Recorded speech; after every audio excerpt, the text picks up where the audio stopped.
Hello everyone, কেমন আছো তোমরা? আশা করি ভালো রয়েছো, আর আমিও ভালো রয়েছি।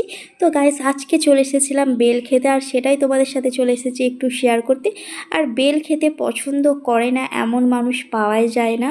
সো ভিডিওটা স্কিপ না করে পুরোটা দেখতে থাকো, আর যারা যারা বেল খেতে পছন্দ করো অবশ্যই কিন্তু একটা লাইক করে কমেন্ট করে যাবে।